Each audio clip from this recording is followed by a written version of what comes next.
Halo teman-teman semua di dalam Kristus Yesus. Salam kenal. Nama saya Febrianti Regina Manula. Saya merupakan mahasiswa semester 5 di Sekolah Tinggi Pastoral Kateketik Santo Fransiskus Asisi Semarang dengan NIM 18595. Pada kesempatan ini saya ingin membahas pandangan Gereja Katolik tentang refleksi mengenai klon yang akan dibahas dalam 4 bagian pembahasan. Yang pertama, latar belakang sejarah. Yang kedua, fakta biologis. Yang ketiga, masalah etika terkait cloning manusia. Dan terakhir, hak asasi manusia dan kebebasan penelitian. Pada pembahasan pertama, kita akan membahas tentang latar belakang sejarah. Dalam latar belakang sejarah ini, saya telah meringkas. Yang pertama, eksperimen pembuatan cloning telah dilakukan sejak tahun 30-an untuk menghasilkan individu identik dengan pemisahan kembar buatan. Yang kedua, pada tahun 1993, Jerry Hall dan Robert Stillman dari George Washington University mempublikasikan data mengenai pemisahan kembar yang mereka lakukan pada embrio manusia dari 2, 4, dan 8 embrio blast.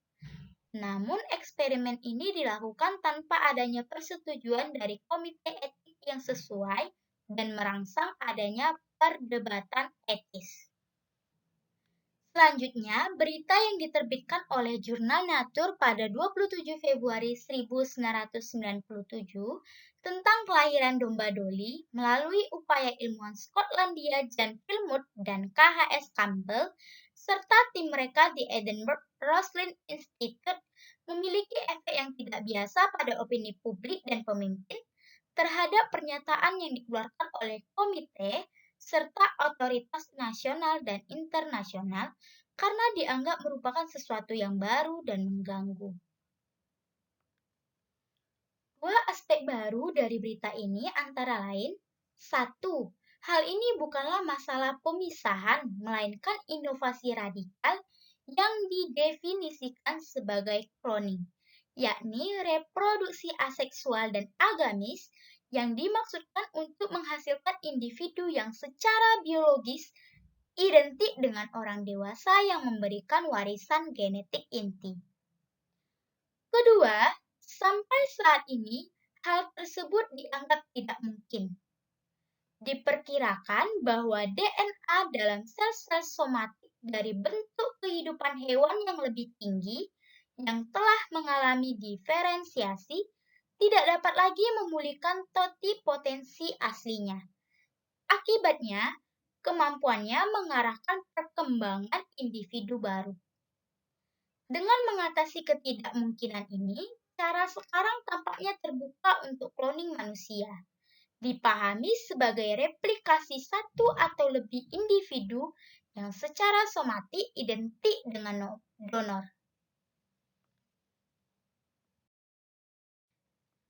Kedua, fakta biologis.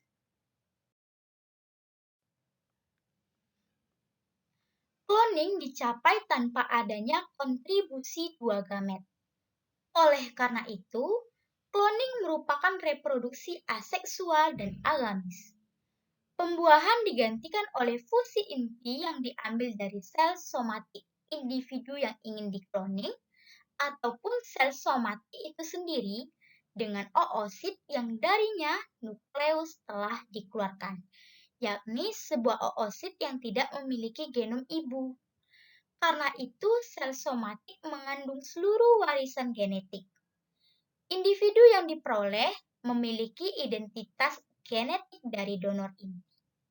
Korespondensi genetik yang esensial dengan donor inilah yang menghasilkan replika somatik atau salinan dari donor itu sendiri pada individu baru. Pada peristiwa Edinburgh, hanya 8 dari 277 fusi donor inti oosit yang berhasil dan mulai berkembang sebagai embrio. Namun, hanya 1 dari 8 embrio yang mencapai kelahiran, yakni anak domba yang disebut Dolly.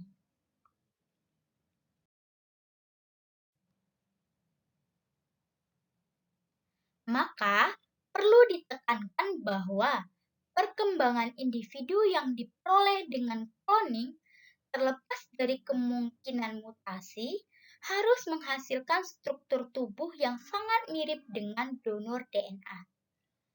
Ini adalah hasil yang paling mengganggu, terutama saat percobaan diterapkan pada spesies manusia. Jika perluasan cloning ke spesies manusia diinginkan, duplikasi struktur tubuh ini tidak selalu berarti orang yang identik secara sempurna yang dipahami dalam realitas ontologis dan psikologisnya. Jiwa spiritual yang merupakan konstituen penting dari setiap subjek, milik spesies manusia dan diciptakan langsung oleh Tuhan, tidak dapat dihasilkan oleh orang tua serta diproduksi dengan pembuatan ataupun cloning. Perkembangan psikologis, budaya, dan lingkungan selalu mengarah pada kepribadian yang berbeda. Ini adalah fakta yang terkenal, bahkan di antara saudara kembar. Maka, citra populer atau aura kemahakuasaan yang menyertai cloning setidaknya harus dimasukkan ke dalam perspektif. Selain itu, pemikiran cloning manusia telah mengarah pada imajinasi kasus hipotetis yang diilhami oleh keinginan untuk kemahakuasaan, yakni menduplikasi individu yang diberkahi dengan bakat dan keindahan luar biasa, memproduksi citra orang-orang terkasih yang telah meninggal, memilih individu sehat yang kebal dari penyakit genetik, kemungkinan memilih jenis kelamin seseorang, memproduksi embrio beku terpilih untuk dipindahkan ke dalam rahim di lain waktu untuk menyediakan organ cadangan. Ketiga, masalah etika terkait cloning manusia.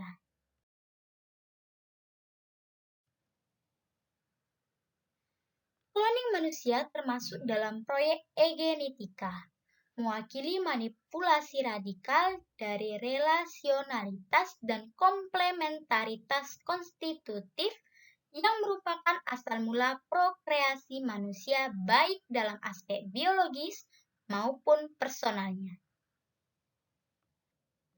Ini cenderung menjadikan biseksualitas sebagai sisa-sisa fungsional murni, mengingat bahwa sel telur harus digunakan tanpa nukleusnya untuk memberi ruang bagi klon embrio dan membutuhkan rahim wanita. Beginilah semua prosedur eksperimental di zootek dilakukan, sehingga mengubah makna khusus reproduksi manusia.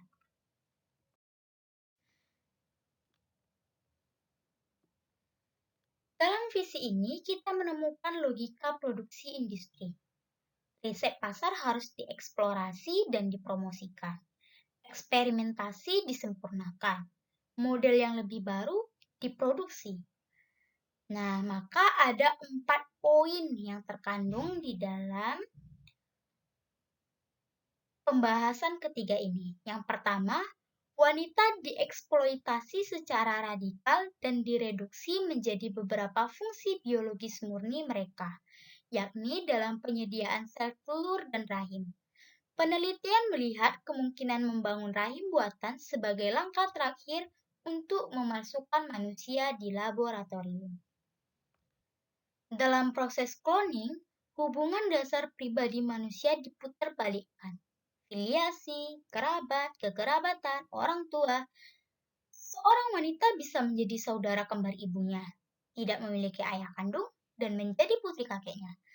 Fertilisasi in vitro telah menyebabkan kebingungan pada keturunan, tetapi cloning akan menyebabkan pecahnya ikatan ini secara radikal. Beberapa individu dapat memiliki kekuasaan penuh atas keberadaan orang lain, sampai pada titik pemrograman identitas biologi mereka, yakni dipilih menurut kriteria sewenang-wenang atau murni utilitarian. Konsep selektif pria akan memiliki dampak budaya yang parah di luar praktik cloning. Karena akan ada keyakinan yang berkembang bahwa nilai pria dan wanita tidak bergantung pada identitas pribadi mereka, tetapi hanya pada kualitas biologis yang dapat dinilai dan karena itu dipilih. Cloning manusia juga harus dinilai negatif sehubungan dengan martabat orang yang dikloning, yang memasuki dunia karena menjadi salinan.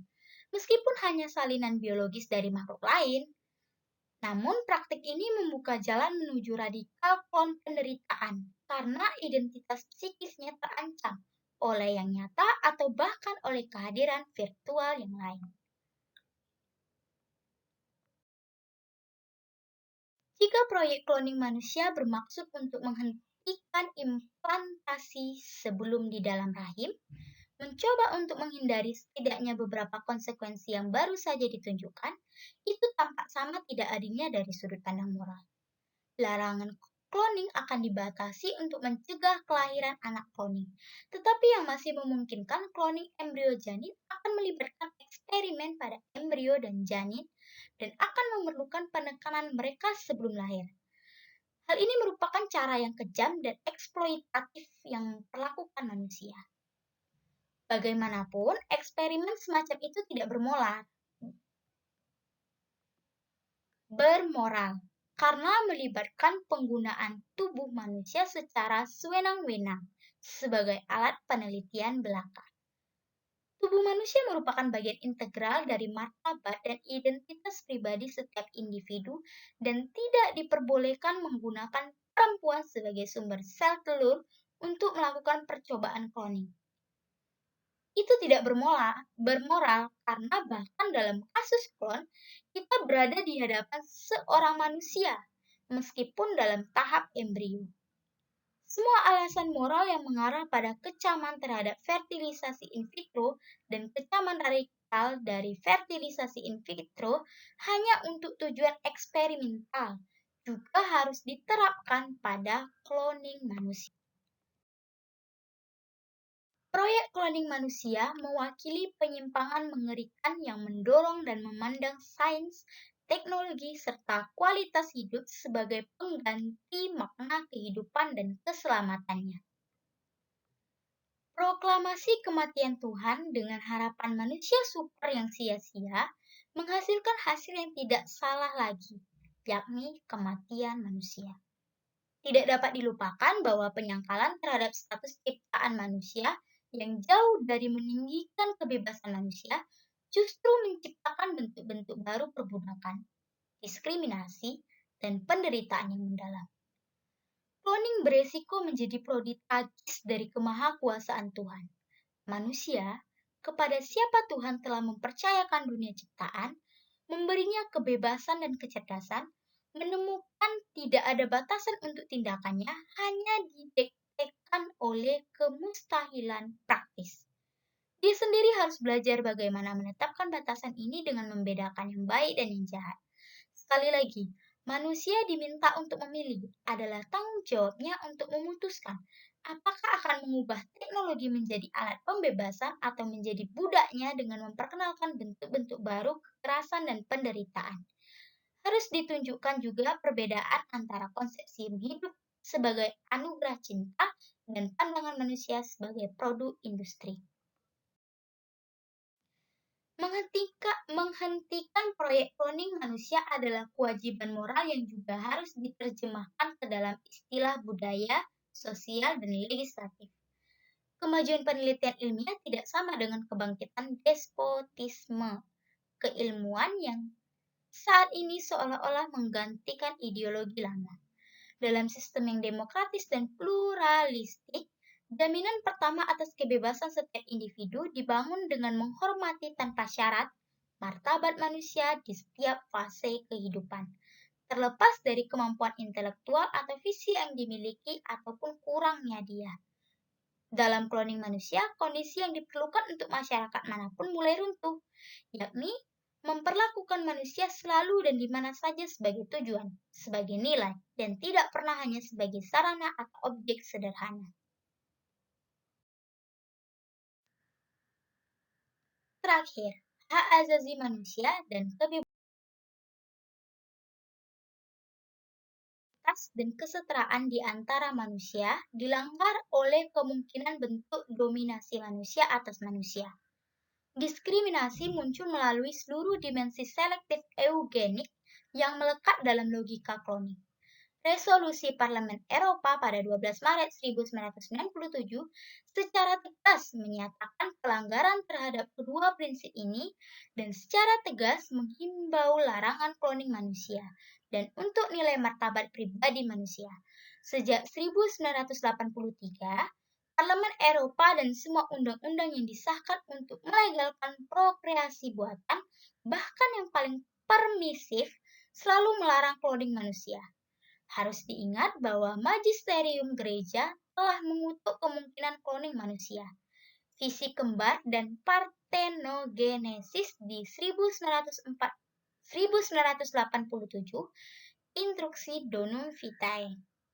Alasan dasar untuk sifat tidak manusiawi dari kemungkinan kloning manusia bukanlah karena ini merupakan bentuk ekstrim dari prokreasi buatan dibandingkan dengan bentuk lain yang disetujui secara hukum seperti fertilisasi in vitro, melainkan karena ia menyangkal martabat orang yang menjadi sasaran kloning dan martabat prokreasi manusia. Kebutuhan yang paling mendesak sekarang tampaknya adalah membangun kembali keselarasan antara tuntutan penelitian ilmiah dan nilai-nilai kemanusiaan yang sangat diperlukan. Ilmuwan tidak bisa menganggap penolakan moral kloning manusia sebagai penghinaan.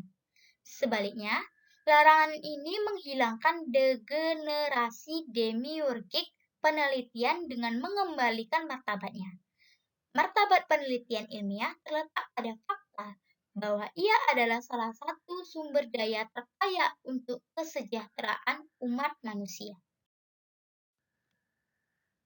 Selain itu, terdapat tempat untuk penelitian, termasuk cloning, pada kingdom tumbuhan dan hewan, di mana ia menjawab kebutuhan atau memberikan manfaat yang signifikan bagi manusia atau makhluk hidup lainnya. Asalkan mengikuti aturan untuk melindungi hewan itu sendiri dan kewajiban untuk menghormati keanekaragaman hayati spesies yang diamati. Jika penelitian ilmiah untuk kepentingan manusia bertujuan menyembuhkan penyakit, meringankan penderitaan, memecahkan masalah akibat kekurangan gizi, memanfaatkan sumber daya bumi dengan lebih baik, hal itu merupakan harapan bagi umat manusia, dipercayakan kepada bakat dan upaya para ilmuwan.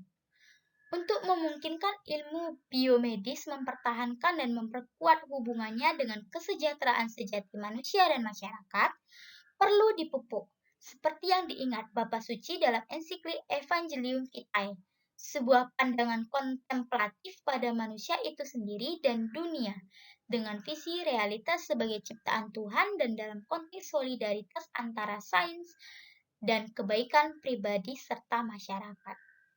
Ini adalah pandangan orang-orang yang melihat kehidupan dalam maknanya yang lebih dalam, yang memahami keserampangannya, keindahannya, dan undangannya untuk kebebasan dan tanggung jawab. Ini adalah pandangan dari mereka yang tidak berani mengambil kepemilikan realitas, tetapi malah menerimanya sebagai hadiah. Menemukan dalam segala hal refleksi Sang Pencipta dan melihat dalam diri setiap orang gambarnya yang hidup. Sekian pembahasan dari saya mengenai refleksi tentang cloning. Apabila ada kesalahan baik dari kata ataupun dari presentasi PPT yang kurang memuaskan, saya mohon maaf dan terima kasih.